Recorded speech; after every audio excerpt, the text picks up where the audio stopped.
Pertanyaan yang paling sering muncul adalah bagaimana caranya menjurnal dengan mudah. Ingin tahu cara menjurnal yang baik dan benar? Ikuti terus video ini.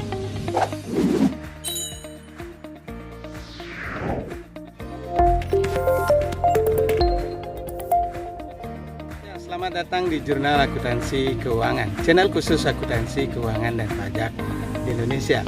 Ada tutorial, ada berita akuntansi terkini, ada juga career advice khusus posisi accounting dan finance. Bagi kamu yang baru bergabung, jangan lupa subscribe dan tekan tombol lonceng agar tidak ketinggalan berita-berita akuntansi terkini dan tutorial-tutorial bermanfaat dari Jurnal Akuntansi Keuangan.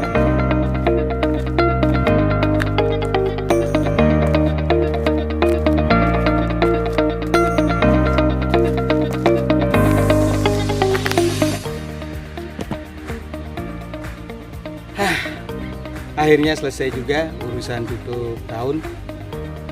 Laporan keuangan sudah selesai disusun. Urusan budget, urusan forecast juga sudah selesai. Sekarang waktunya untuk kembali di channel Jurnal Akuntansi Keuangan. Dan pada hari ini rencananya saya akan bahas tentang cara mudah menjurnal atau cara gampang untuk menjurnal. Bagi kamu yang ingin tahu cara menjurnal yang gampang dan mudah, ikuti terus video ini, jangan di skip. Langsung saja pada materi hari ini, yaitu cara menjurnal yang gampang dan mudah. Pada tutorial ini kita akan pakai satu contoh kasus, yaitu transaksi pembayaran listrik. Pada tanggal 7 Februari 2021, Anda membayar listrik sebesar Rp500.000 misalnya. Ada 5 langkah cara menjurnal yang gampang dan mudah. Langkah pertama, tentukan akun. Jadi setiap transaksi yang terjadi atau event ekonomik lainnya pasti mempengaruhi akun tertentu. Dalam hal ini minimal ada 2 akun yang terpengaruh. Dalam kasus ini Anda membayar listrik sebesar Rp500.000, maka akun pertama yang terpengaruh jelas biaya listrik. Akun kedua yang terpengaruh pasti akun kas, karena Anda membayar dengan kas sebesar Rp500.000. Sekedar tips untuk mempermudah proses identifikasi nama-nama akun yang terlibat, Anda perlu menguasai nama-nama akun beserta kodifikasinya. Pada video saya sebelumnya saya sudah pernah bahas tentang nama-nama akun beserta kodifikasinya. Bagi yang belum menyimak, silahkan simak video saya sebelumnya. Setelah menentukan minimal 2 akun yang terlibat, dalam hal ini akun biaya listrik dan akun kas, langkah kedua adalah mengidentifikasi apakah akun terlibat tersebut bertambah atau berkurang. Dalam kasus ini Anda bayar listrik sehingga akun biaya listrik bertambah dan akun kas Anda berkurang. Itu jelas. Kemudian langkah berikutnya, langkah ketiga, menentukan berapa yang bertambah dan berapa yang berkurang. Akun biaya listrik bertambah sebesar Rp500.000 dan akun kas juga berkurang sebesar Rp500.000. Langkah keempat, menentukan debit dan kredit. Mungkin ini bagian yang paling menarik ya. Akun mana yang dicatat di debit, kemudian akun mana yang dicatat di kredit. Untuk bisa menentukan akun mana dicatat di debit dan di kredit, maka Anda wajib menguasai prosedur debit dan kredit. Sebenarnya saya sudah pernah bahas di video sebelumnya prosedur debit dan kredit, tetapi untuk tutorial kali ini, cara gampang menjurnal, saya akan sampaikan kembali secara ringkas.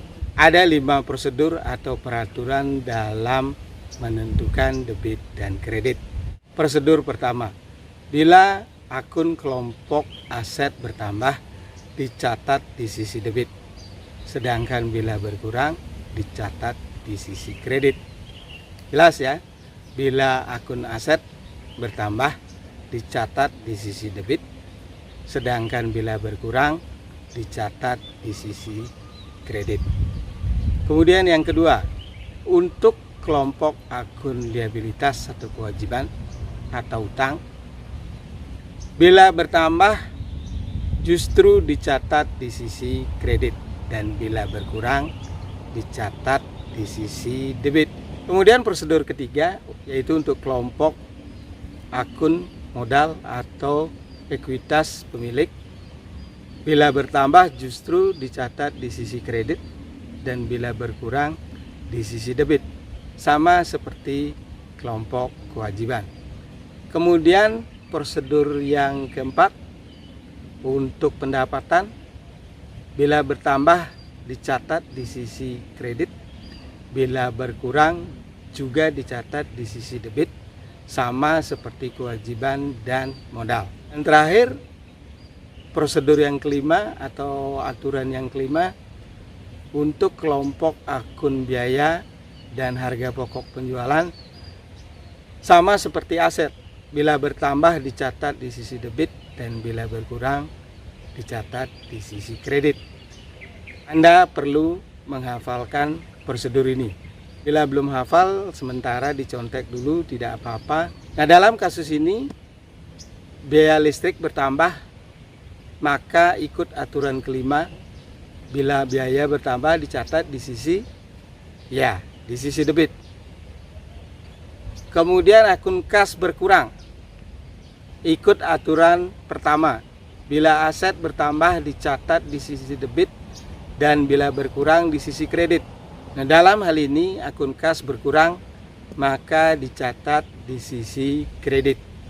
Jadi sudah diketahui bahwa akun biaya listrik bertambah maka dicatat di sisi debit, sedangkan akun kas berkurang dicatat di sisi kredit. Nah, dari langkah pertama sampai langkah keempat, sampai sejauh ini Anda sudah mengetahui yang pertama akun apa saja yang terlibat, yaitu akun biaya listrik dan akun kas. Debit atau di kredit Anda juga sudah tahu. Akun biaya listrik dicatat di sisi debit sebesar 500.000, dan akun kas dicatat di sisi kredit sebesar Rp500.000. Langkah kelima atau langkah terakhir, membuat jurnal. Jurnalnya, karena Anda sudah tahu, itu perkara yang sangat gampang. Jurnalnya sisi debit yaitu biaya listrik sebesar Rp500.000, dan sisi kredit kas sebesar Rp500.000. Dan bentuk voucher jurnalnya kurang lebih sebagai berikut.